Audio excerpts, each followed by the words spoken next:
Hi everybody, this is Stefan Molyneux from Free Domain Radio. I hope you're doing well. Welfare, welfare, welfare. Is there any more exciting topic? Ooh, I bet you people just love to have you sit down beside them at a dinner party and talk about the welfare state. Very important though. We really want to help the poor. I think there's a strong case to be made that the sticky feet roach motel of government welfare is more trapping people in poverty than helping them to ascend out of it if that's what they want. And so I think it's time to put the brakes on everybody's assumption that welfare helps the poor. Look at the big picture and the plan. How did it all begin? Everybody's got a plan. Well, in 1964, the Democrat president, Lyndon Johnson, declared an unconditional war on poverty in America. Not simply to, quote, relieve the symptom of poverty, but to cure it, and above all, to prevent it.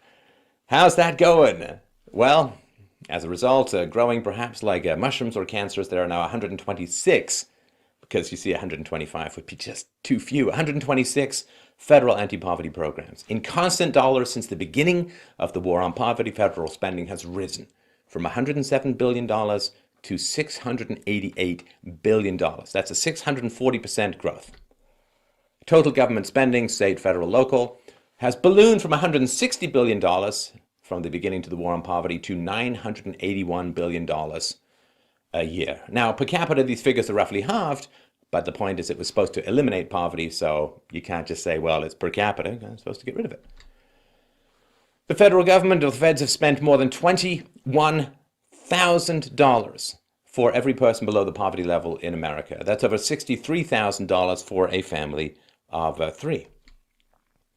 Since 1964, 19 trillion, trillion dollars have been spent trying to end poverty. So $19 trillion, $19,000 billion, $19,000 million, that is a crap ton of money. Of course, the government debt in the United States, a little over $18 trillion. So if you hadn't fought the war on poverty, we wouldn't have so much deferred poverty. Debt is just deferred poverty, right? You borrow $1,000 now, you got to spend $1,000 plus interest less later, so you've just deferred your poverty. So it hasn't solved the problem of poverty, but it's created a massive and incipient financial hellhole that's going to make even more poverty come into being. Okay, so what do people get? It's reasonable. It's $19 trillion. Hey, what do we get? Well, in 1966, the poverty rate was 14.3%. It's been declining rapidly since World War II by about a percentage point a year. In 1970, oh look, it's working, down to 12.6%. Oh dear, oh no. 2012, back up to 15%. Now, I understand the poverty rate is a relative ratio. It tends to increase as wealth increases, but the whole point, the whole promise was to eliminate poverty and even prevent poverty from coming into existence.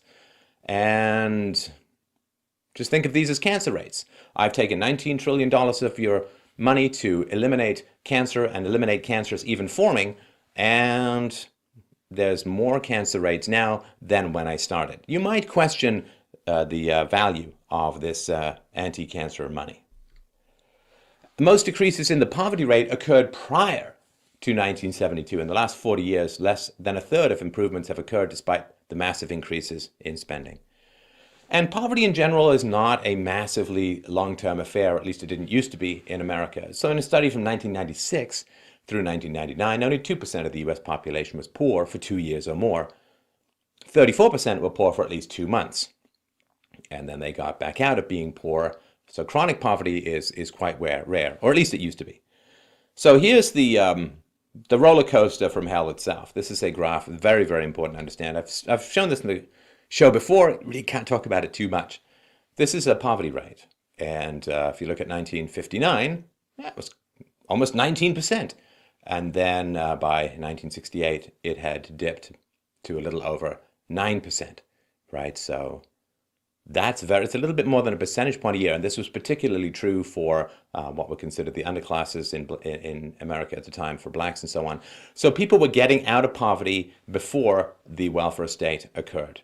Hey, problem of poverty is being solved. Let's have the government come in and help just finish it off. Well, what happens, of course, as you can anticipate, is that when you start shoveling lots of money at poor people without that sort of in-depth intervention and getting to know people that occurs with private charities, well, look what happens. You stop the end of poverty, and then poverty's been bouncing around between 9 and 13 or so % ever since. And so that's not good. This is what happens in these kinds of situations. Now, of course, another thing occurred as well. In 1965, America basically didn't have a lot of immigration from the 1920s until the 1960s because they said, hey, we've had a whole bunch of people come in, late 19th, early 20th century. Let's take a little bit of time for them and their children and their children's children to adapt and adjust to American values, right?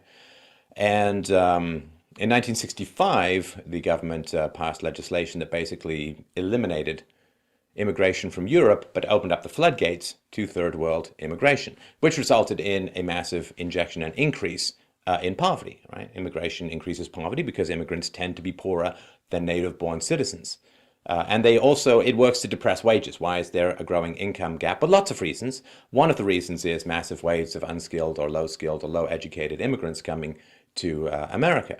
Half the drop in the wages of high school dropouts between 1980 and 1995 was due to immigration. And why do native-borns have a tough time getting jobs? Well, for instance, for women, since 2008, all of the job gains have gone to foreign-born people. Businesses, not surprisingly, like to hire people who charge less for their services. That tends to be immigrants. Now, this is important this is sort of a core part of what it is that I'm talking about. This is charitable donations. They're all, the gray bars are inflation-adjusted dollars. And as you can see, from 1974, when they were cooking around $150 billion a year in donations, 2014, over $350 billion. And again, some of that is due to population increases, but not all of it. And so what happens is when people have more money, they tend to donate more. You can see here in yellow, when there are recessions, in particular the recessions that occurred in the past, sort of 08 to 2010, those result in less money, right? So when people are losing money, they tend to donate less. But when they're gaining money, they tend to donate more. And what happens is that if people are not taxed as much to pay for the welfare state, they will donate more money to a charity. When the economy booms, as you can see in the late 90s, lots of charitable donations go up. Give people more money and they will donate more to charity. When you tax people to give money to the government for welfare programs, you reduce the amount of charitable donations that people are providing. And that is a big problem. So let's have a look at how this math works out. So over $350 billion was given to charity. Now, in charities, 80 to 85% of the money gets to the poor. So overhead, 50 billion or so, it's about $300 billion of money gets to the poor when you give money to charity. Now, you give $1 trillion to government spending, and about 70% of it is consumed by wide, loathsome, spotty behind government bureaucrats and paperwork and shuffling and layers and junk, and only about 30% of that money gets to the poor. So you can give $350 billion to charity to get $300 billion to the poor, or you can tax people at $100 trillion and still only get $300 billion to the poor. So if you reduce people's taxes, it's arguable and highly probable, if you reduce people's taxes for the welfare state, they will give more money, and their more money will actually get into the hands of the poor than currently gets there through the government. So when we say let's not have a welfare state, we're not saying let's not help poor people. What we're saying is let's help poor people more. Let's help poor people with less overhead and less perverse incentives, right? Government bureaucrats have no business ending poverty. They lose their jobs. Nobody works very hard to put themselves out of a job. So government bureaucrats wish to retain the number of poor, and in fact to expand the number of poor because that justifies increased budgets for them. But charities compete to see who helps the poor the most, and if you can show the greatest success rate in helping the poor, you tend to get more charitable donations. So this is you are moving money from inefficient government non-solutions to efficient private charitable solutions. But nobody's talking about not helping the poor.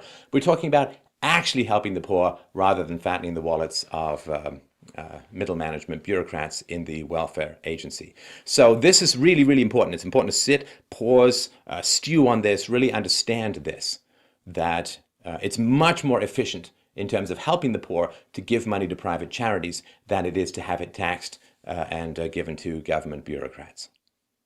Now, in particular, this is the case for the welfare cliff, the endless dangers of coerced pretend kindness. The welfare cliff you may or may not have heard of, but it's something really important. It's the basic principle that families who are on welfare become poorer as their wages increase. And the welfare cliff is this dip in benefits that takes forever to recover from as your income goes up. So your welfare benefits will decline faster than your income will increase. So here's an example from Cook County, Illinois. Single-parent households can get almost $48,000 in benefits annually. It's 41 and change for dual parents. Single moms get the most resources when they're making $8.25 to $12 an hour. So if a single mom with 2 kids gets a pay raise from $12 an hour to $18 an hour, her resources collapse by 33%. Extra $4 an hour, and her resources, including her salary, collapse by 33%. In other words, if you go to a single mom who's taking a lot of government benefits, who's making $12 an hour, and you say, wow, you've been great. I'm going to give you, a $6 an hour increase in your wages. She's going to fight you ferociously because it's going to make her a whole lot poorer to get that increase. Now, in order for her to recover from that, if you take her to $18 an hour and her resources collapse by 33%, she gets 33% fewer donations or money in kind or benefits. She doesn't get back to where she was at $12 an hour until she's at $38 an hour. In other words, she has to more than triple her salary to get the same benefits that she used to get at $12 an hour to get the same amount of resources. I don't know about you, but it didn't take me a short amount of time to triple my salary when I first started working in business. To double your salary, if you work really hard at it, can take you 5, 6, 7, 8, 10 years. Depends on where you are, how much potential you have, and how hard you work. But to triple your salary, my goodness, it's going to take you probably 10 to 15 years, by which time your kids are probably grown and all that. So it's really terrible. And even if you get to $38 an hour, you still have a giant hole of all the money you had to spend in the 10 to 15 years it took for you to triple your salary, even if you work really hard. So this is a huge problem. So if the minimum wage increases to $10, for instance, 2-parent working households suffer a loss of $9,000. This is one of the reasons why governments want to push up minimum wages, is they can claw back welfare benefits. And this is a reason why people get trapped and stuck in welfare. It's gruesome, it's horrifying, because you get a raise and you lose a crap ton of money. $9,000 a year loss for poor people is catastrophic. So here's how it looks in terms of graphics. So the welfare cliff here, on the left you see the stacked benefits, and on the right you see the sort of bottom line, the blue one going up. That's earned income minus taxes. And as you can see, at around 10,000, if you continue to increase, you suffer a significant loss in benefits. And what you're making when you're making sort of $9,000 or $10,000 an hour, you basically have to get to $60,000 to $70,000 before you're back in that ballpark, and no one is going to really do that. And this kind of stuff is really hard to understand if you've not sort of been around. I grew up in a sort of welfare environment. If you've not seen this and the calculations that people make, I mean, people on welfare are certainly not stupid, and they know which side of the bread is buttered and so on. So here's a report from Gary Alexander, Secretary of Public Welfare in Pennsylvania. The single mom is better off earning a gross income of $29,000 because she gets $57,000 in change in net income and benefits. So if she's making $29,000, she ends up with over $57,000. But if she earns $69,000, then she only ends up with $57,000 flat, pretty much. So she loses a couple of $100 going from $29,000 of income to $69,000 of income. Of course, to make $69,000 of income, you need to work a lot harder. You usually need to get really well educated. You've got to work overtime. You've probably got to travel. There's a lot more stress, and it's a big problem. So why on earth would anyone want to do that? I mean, there may be abstract reasons to do it, work ethic and showing the right thing to your kids. But of course, for single moms as well who want to pursue that kind of work ethic, it's going to come at the cost of them spending time with their children, which is also a significant challenge. So let's go to Mississippi and have a look at how this shakes out. I'm not going to go through all these numbers. You can, of course, pause the video. And, of course, all the sources for this, as usual, are below. So let's say in Mississippi, you make $3,600 a year. Well, your total economic benefit is close to $32,000. Not quite 10 times, but, you know, it's not a bad figure to have in your head. You make $3,600 and you get almost $32,000 of benefits. Let's say that you decide to make almost 10 times as much money. You make $30,000 instead of $3,600. You make $30,000 in Mississippi. Well, instead of making $31,600, you make $27,300. So your final economic benefit is lower when you make $30,000 than when you make $3,600. And it's scarcely better when you make $60,000. So let's just say you make $14,500, you end up with almost $38,000 in benefits. Let's say that you make $60,000, you end up with only $34,000 in benefits, which is a couple of $1,000s less than if you made $14,500. These are bizarre economic incentives, and this is why there's this huge gap. When you get stuck in the sticky flyweb of government dependence, it's almost impossible to get out because you have this giant Grand Canyon of economic loss that you have to cross over before you can start to reap any particular benefits, which is why people get stuck in this underclass and why the welfare system has not solved the problem of poverty and has no capacity to solve the problem of poverty. What's weird is that in communist China, the welfare system is far stingier. You actually have to work to eat. And under President Clinton, as the result of Charles Murray's articles on this sort of stuff, President Clinton put in, you know, you got to work to get welfare kind of stuff, and that lasted for a while. And then Obama took it out, which is another reason why the welfare spending is jumping so significantly under Obama. But you can't solve this problem. There's no particular way to solve this problem. So if a family provider in Mississippi works 1 week a month at minimum wage, he or she makes 92% as much as a provider grossing $60,000 a year. So you work 1 week a month at minimum wage, you make almost as much as somebody who's grossing $60,000 a year. I mean, of course people are going to get stuck in poverty. It's like mastodon on a tar pit. It ain't yoga, it's sinking. If you get a cash-only job, I know that nobody on welfare ever gets a cash-only job. Sarcasm, sarcasm. But if you did, you can do even better. And some economists have estimated that there's $1 trillion worth of under-the-table jobs in the U.S. Every single year. Also, SSI, you can get over $8,000 a year for a, quote, disabled family members. And this is not to say that there aren't genuinely disabled family members. But according to the legislation, it can include those who are judged to be without the cultural or educational skills to get a job. So it is a huge problem. And this is why the welfare system is not working and can't ever possibly work in its current state. Now, how is this working out for wealth producers? Well, let's look at some of these numbers. So, total federal benefits, those who are receiving federal benefits over 150 million in the U.S. Those who have received welfare, almost 110 million. Government employees, over 21 million. But there are only 115 million private employees. So that's not particularly good, right?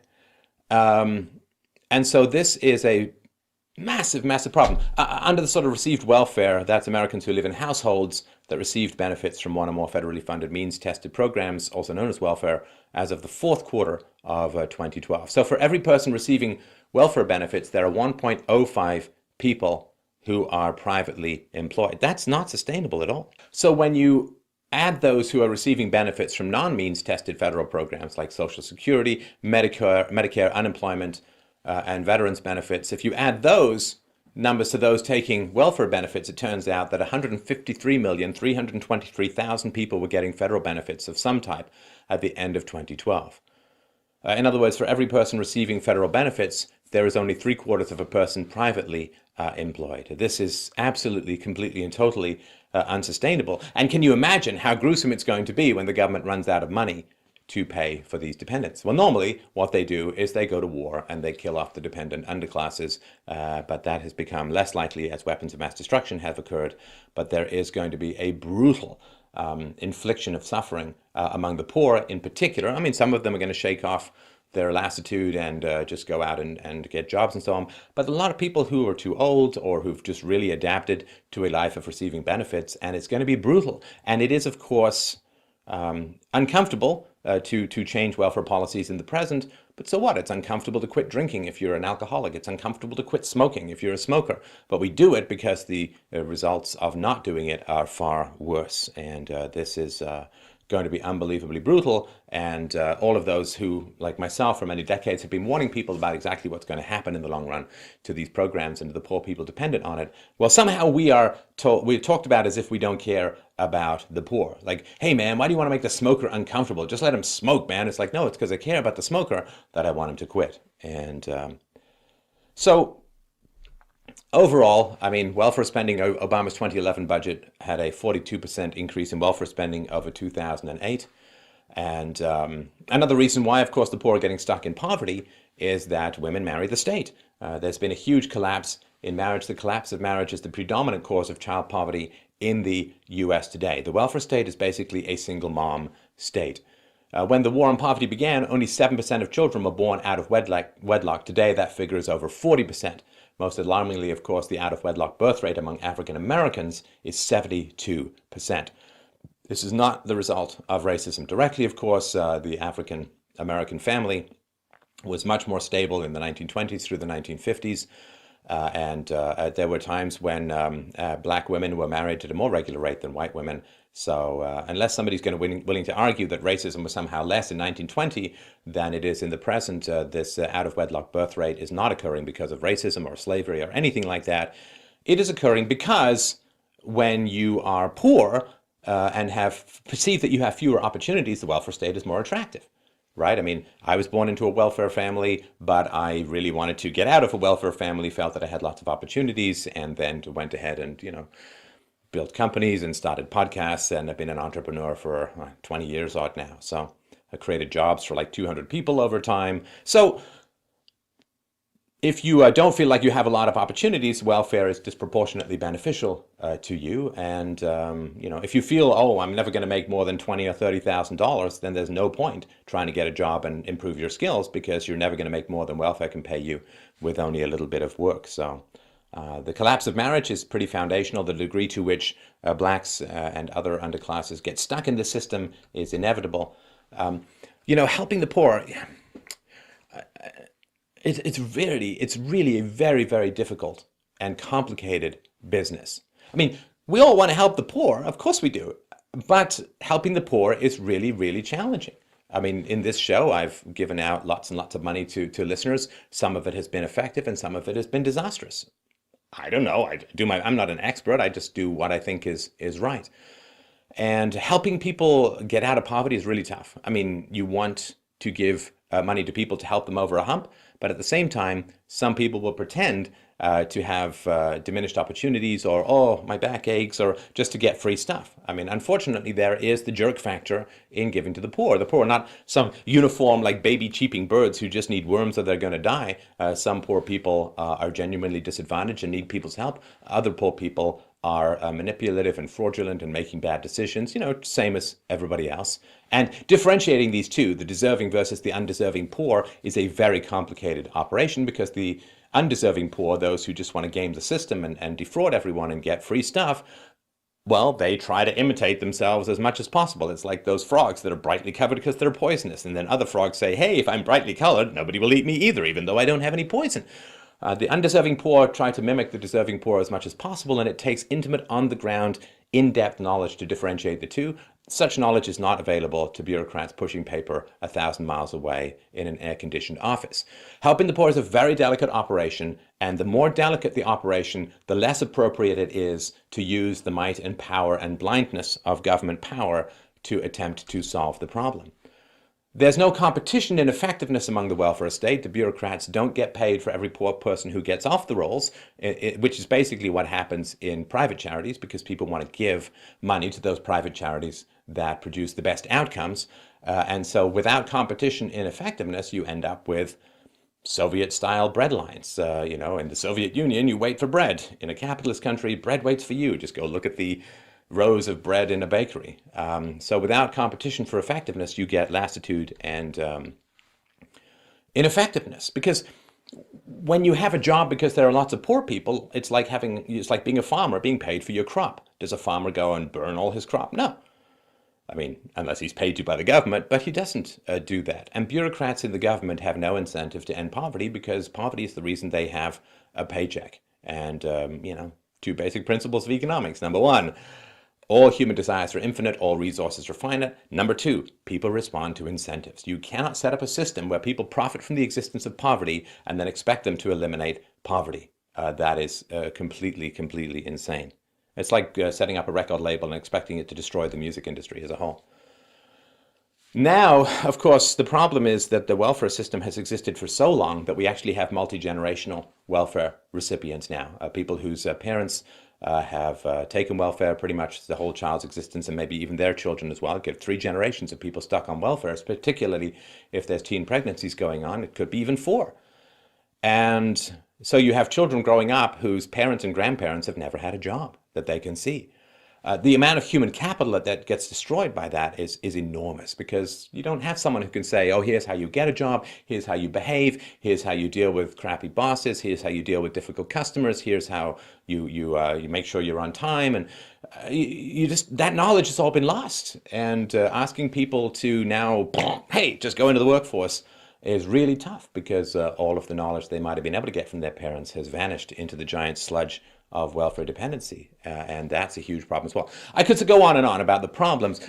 I don't expect to have completely changed your mind. It's a relatively short presentation, but I hope that it's given you something to think about. Fundamentally, the welfare state is it's immoral. Of course, it's ineffective, and of course, it traps people in cycles of poverty. Of course, it widens the income disparities and so on. But fundamentally, it's immoral. I mean, it's wrong to take people's money by force through taxation and hand it out. And basically, it's not about ending poverty. It's just vote buying.